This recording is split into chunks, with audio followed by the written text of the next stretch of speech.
Der Elektriker hat die Bohrmaschine vergessen. In den Umkleideräumen gibt's noch immer keine Schränke. Den Duschen fehlen noch immer die Mischbatterien, aber sonst ist alles vom Feinsten. Du hast doch noch 3 Tage. Und 2 Nächte, theoretisch. Also von mir aus können wir jetzt gleich los. Gut, also los ins Bergische Land. Ciao.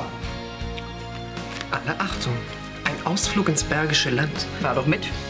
Vielleicht wird deine Laune auch ein bisschen besser. Dann habe ich eine Bluttransfusion gekriegt. Ja und? Und dabei habe ich mich angesteckt. Ich bin HIV-positiv. Was soll das? Wovon redest du? Ich trage die Verantwortung für diese Familie und es ist weiß Gott keine leichte. Es tut mir leid, Ramon. Aber ich muss dich bitten, uns zu verlassen.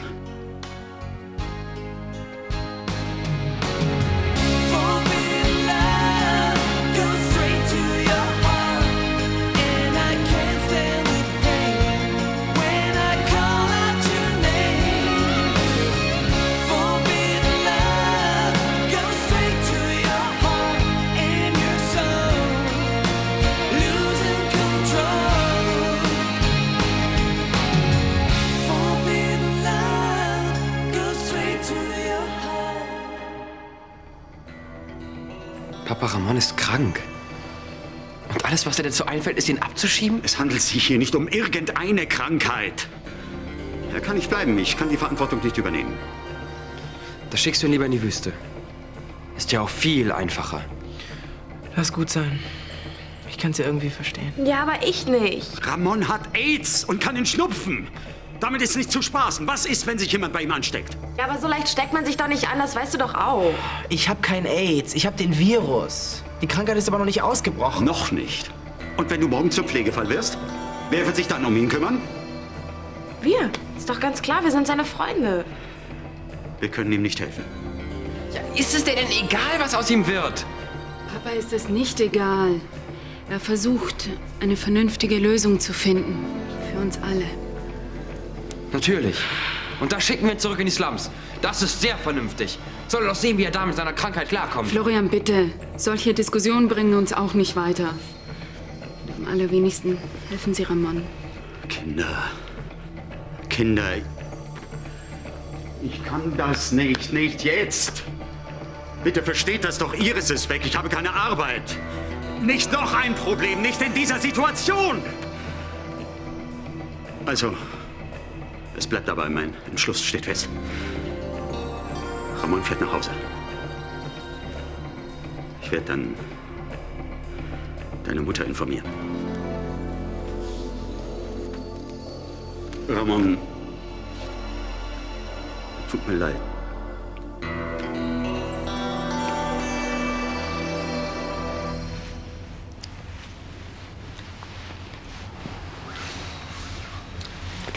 Unsere Kleine ist wohl noch nicht fertig. Unsere Kleine braucht immer etwas länger. Woher sollst du das auch wissen? Na? Nimmst du mich so mit ins Kino? Kathi, du siehst wunderschön aus. So werde ich mit dir sogar tanzen gehen. Leider hat jetzt noch keine Disco auf. Vielleicht nächstes Mal nehme ich dich in den Club mit. Ja, das wäre super. Natürlich nur, wenn deine Mutter nichts dagegen hat. Wenn du sie rechtzeitig zu Hause wieder ablieferst? Sieh, das geht schon in Ordnung. Ich werde gut auf meine Bella aufpassen. Ich hoffe, du versprichst nicht wieder zu viel. Hallo. Gero, mein Junge, was ist los? Ach, lass ihn. Der hat Liebeskummer. Liebeskummer? Gero, mein Junge, das würde öfter im Leben passieren. Die Frauen können manchmal einem das Leben ganz schön schwer machen. Du musst es ja wissen. Ach, sieh, ich habe schließlich Erfahrung. Und auch das richtige Gegenmittel. Ach ja? Ja, du musst raus hier, dich ablenken, jemand anderen kennenlernen. Auf diesem Gebiet ist euer Vater Experte. Du betreibst wieder mal. Also lass uns ausgehen, nur du und ich. Ja, vielleicht irgendwann mal. Nicht irgendwann. Ich zeige dir, dass andere Mütter auch noch schöne Töchter haben. Und zwar heute Abend. Ja, aber wir wollen doch heute ins Kino. Natürlich, mein Schatz. Aber danach, wenn meine Bambina wieder zu Hause ist, dann mache ich mit deinem Bruder einen Männerabend. Lass gut sein, ich habe echt keine Lust. Keine Widerrede, ich hol dich ab, okay? Na schön, wenn es unbedingt sein muss. Es muss. Und du wirst sehen, eine neue Liebe ist wie ein neues Leben. Ach, so einfach ist das. Jetzt komm endlich, wir verpassen ja noch den Anfang. Bis dann. Ciao. Ciao. ist er nun mal, euer Vater. Puh, ich kann nur hoffen, ich habe nicht so viel von ihm abbekommen.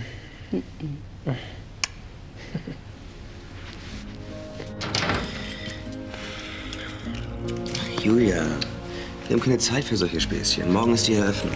Ja, wir schaffen das schon. Es helfen doch alle mit, besonders Arno. Ja, für meine Begriffe hängt sich Arno ein bisschen zu viel daran. Sei mal froh, ohne ihn wärst du nämlich aufgeschmissen. Ja, ich weiß. Aber er tut so, als sei er auf seiner Baustelle und das nervt. Und was macht Cleo? Cleo? Ja, Cleo kümmert sich rührend um mich. Ah. Bleibt dir denn bei all dem Stress hier noch Zeit dafür? Dafür ist immer Zeit. Und? Was macht dein Liebesleben? Ich hab keins, ich bin solo. Was ist mit Guido? Welcher Guido? Unser Mr. 100.000 Volt. Der Elektriker. Ja. Gefällt er dir? Naja. Was, naja? Er himmelt dich an. Ach Quatsch, du spinnst doch. Nein, das sieht doch ein Blinder. Vielleicht sollte ich ihn mir mal angucken. Ja, dann nichts wie ran.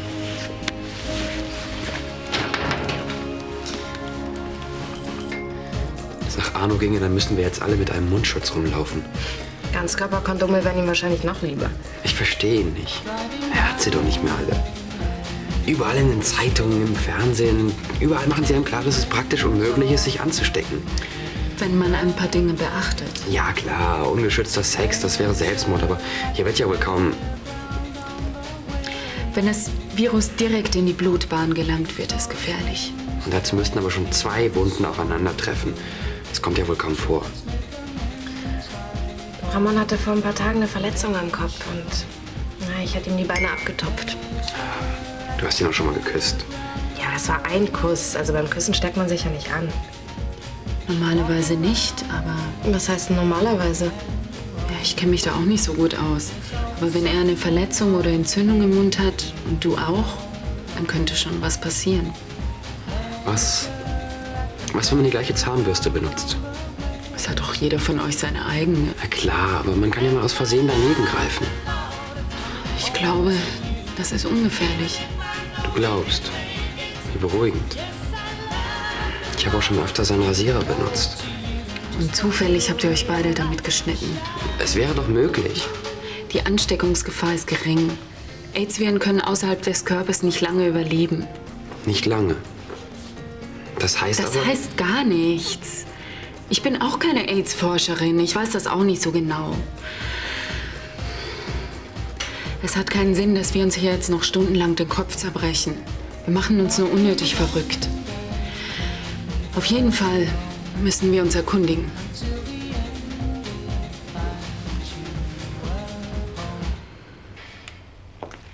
Wenn ich nur wüsste, wie ich dir helfen kann. Ich kann nicht mit ansehen, wie du dich wegen Lukas quälst. Ich werde schon irgendwie drüber wegkommen. Es war vielleicht gar keine schlechte Idee, mit deinem Vater heute Abend wegzugehen. Ach, und was soll das bringen? Ja, du kommst auf andere Gedanken. Aber mich interessieren Robertos alberne italienische Macho-Anekdoten nun mal nicht. Ja, aber du kommst ihm vielleicht ein bisschen näher dabei. Ja, darauf kann ich gern verzichten. Bei dieser Gelegenheit könntest du vielleicht in Erfahrung bringen, was er überhaupt hier will. Ach, soll ich ihn etwa für dich aushorchen? Das ist nicht nötig. Ich könnte mir vorstellen, dass du bei einem Gespräch zwischen Vater und Sohn einiges erfährst. Und daran bist du natürlich brennend interessiert. Bist du gar nicht neugierig? Doch. Na dann, einen schönen Abend. Molto grazie.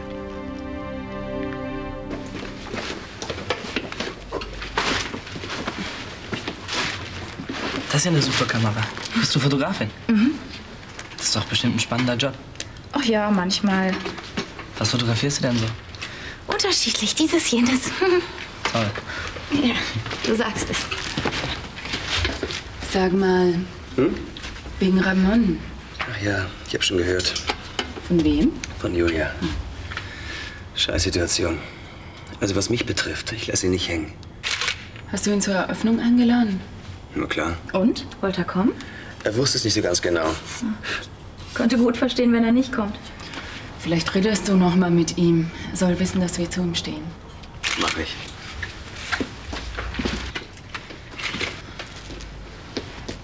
Sag mal, wo soll ich die Tabelle hinhängen? Was für eine Frage. Neben die Tür natürlich. Das Plakat kommt hinter den Tresen. Aber neben der Tür wird der bessere Blick fangen. Das ist eine Kalorientabelle. Die Gäste trinken an der Bar, also müssen sie es von hier aus auch sehen können. Hoffentlich hast du nur Kunden mit Fernglas. Ich will im Waschraum, falls du mich suchen solltest. Ja, lass die Waschbecken, wo sie sind. Die Klos auch?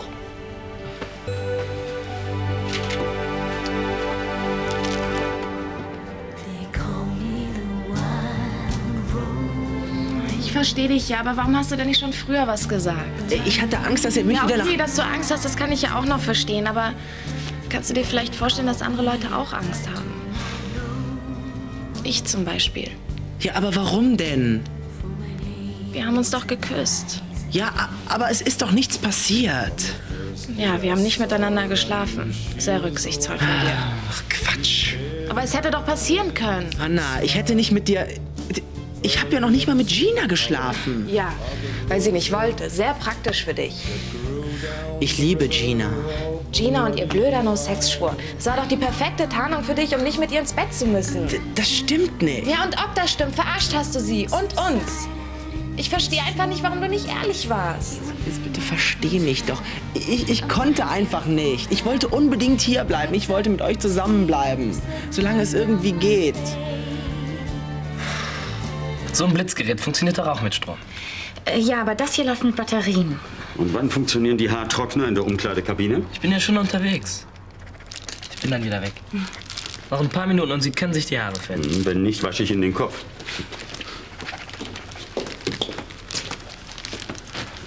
Wer ist denn hier der Chef?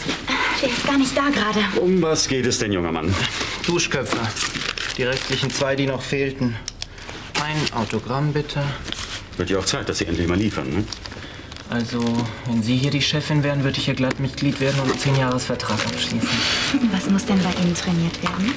Kondition. Davon kann man in meinem Job nie genug haben. Was ist das denn? Ein Duschkopf? Ein Duschkopf? Das ist Schrott. Stimmt. Jetzt ist es allerdings Schrott. Tut mir leid, junger Mann, aber so mindere Qualität nehmen wir nicht an. Seht ihr meinen Chef, nehme ich die Dinger eben wieder mit. Und werfen Sie sie gleich in die Wertstofftonne. Trennen tun die sich ja von alleine. Wird gemacht, Chef. Bis zum nächsten Mal. Ciao. Na, wie war ich? Etwas voreilig vielleicht. Wieso? Du hast den Empfang der Lieferung bestätigt. Ja, und? Die Duschköpfe, die jetzt auf den Müll wandern, die hat Jan schon bezahlt.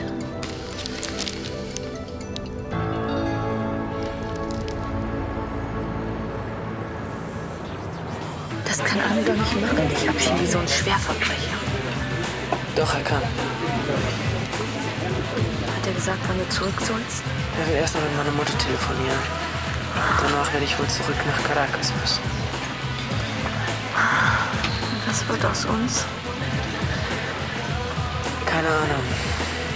Aber vielleicht ist es ja wirklich das Beste so. Wie kannst du sowas sagen? Sowas darfst du nicht mal denken.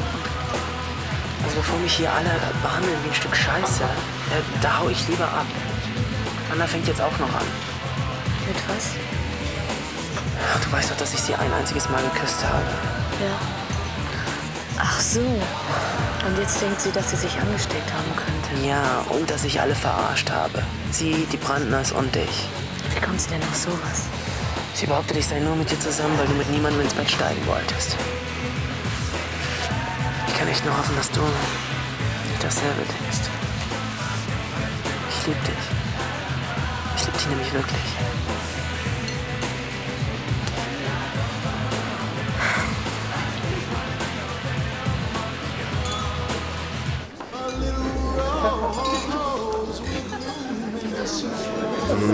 Hallo. Eine Signorina hübscher als die andere. Ja, ganz toll, die Mädels. Jetzt amüsier dich doch. Gleich geht hier nämlich die Post ab. Na, da bin ich aber mal gespannt. Hey, vergiss deine alte Liebe. Sei fröhlich, genieß das Leben. Frauen gibt's wie Sand am Meer. Ich kann aber mit denen nun mal nicht so viel anfangen. Hast du es überhaupt schon mal ausprobiert? Dann kannst du dir gar kein Urteil erlauben. Du weißt gar nicht, was dir entgeht. Den Tipp für die Bar habe ich von einer Lady aus meinem Hotel bekommen. Die kennt sich aus. Ich habe sie beim Mittagessen kennengelernt. Eine super Frau. Figur. Madonna. Hast du eigentlich manchmal auch was anderes als Frauen im Kopf? Es gibt nichts Schöneres auf der Welt als die Frauen. Oder?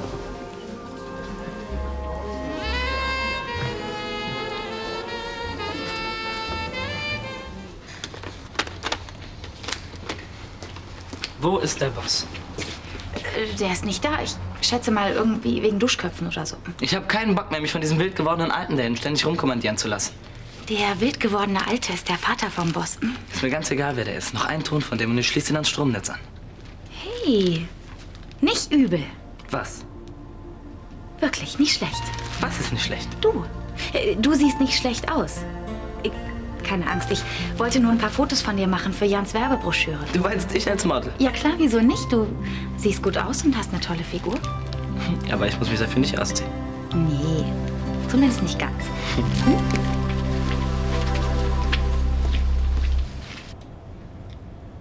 Ramon hat sich ja zu Gina geflüchtet.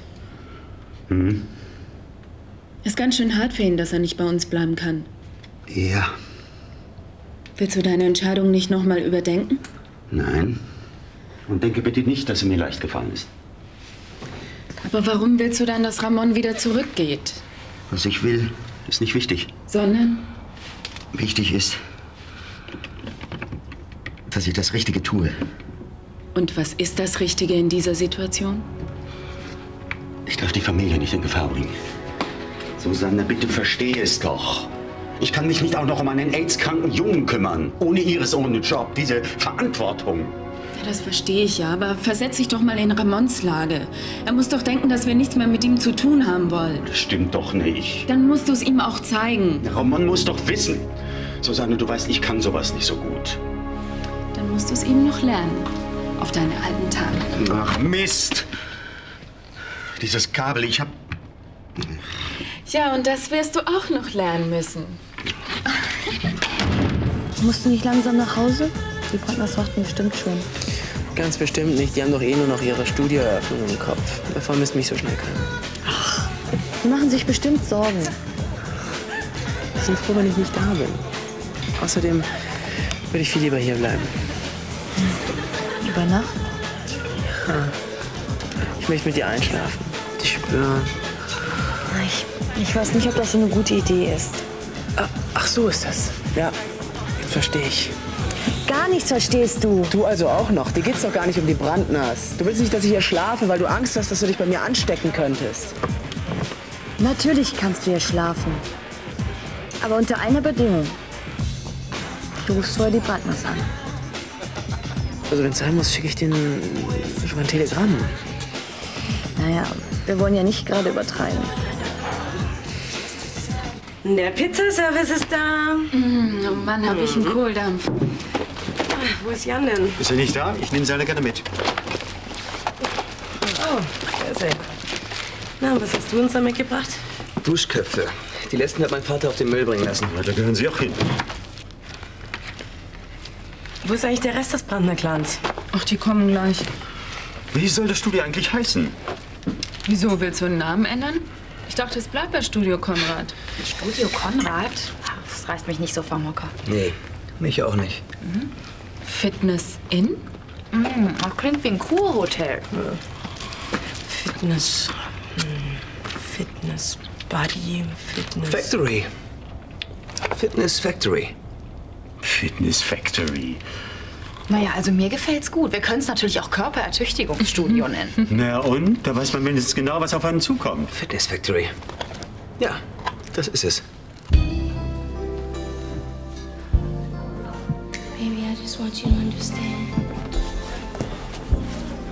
Ich bin gleich wieder da.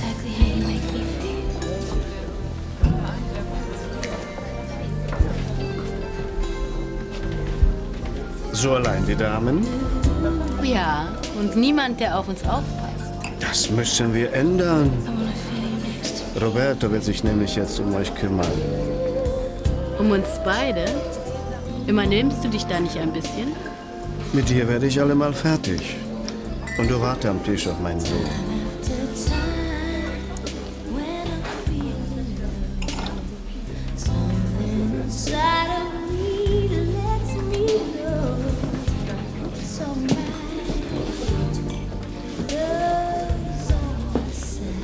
Hi, ich bin Rosi.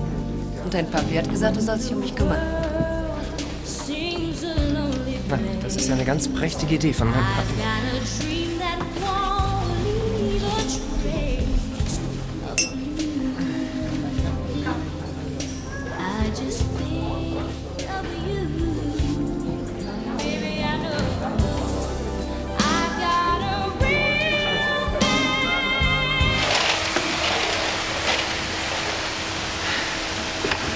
So. Ich würde sagen, fertig. Sieht doch wieder spitzenmäßig aus, hm? Hat ja auch Schweiß genug gekostet. Wenn du duschen willst, überhaupt kein Problem. Und eine neue Föhnwelle kannst du dir auch gleich legen. Na nu? Was ist das denn? Der Elektriker hat die Dinger doch angeschlossen, oder? Mist.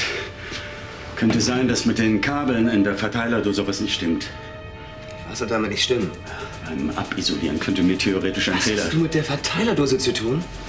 Ein Elektriker müsste ja unbedingt Model spielen und da habe ich... Nein, ich glaub das ja wohl nicht. Komm, reg mich nicht auf, ich repariere es. Nichts wirst du. Du rührst hier gar nichts mehr an. Mach aber mal halblang, ja? Was hättest du hier ohne mich gemacht? Ohne dich hätte ich zum Beispiel funktionierende Haartrockner. Aber das muss ich mir nicht anhören. Das ist mein Studio, verstehst du? Du kannst nicht so einfach schalten und walten, wie du willst. Das tue ich auch nicht. Mir steht's nämlich bis hier. Sieh zu, wie du allein zurechtkommst. Na, Kleiner, sag mal, was ist denn eigentlich los? Warum bist du denn so zurückhaltend? Du musst dich doch nicht um deinen Daddy kümmern. Entschuldigst du mich mal bitte? Diese Rosi geht mir auf den Zeiger. Schaff mir das Weib vom Hals. Weiß, gefällt sie dir nicht? Das ist ein Rasse-Weib. Ich fahr nun mal nicht auf sowas ab. Sondern?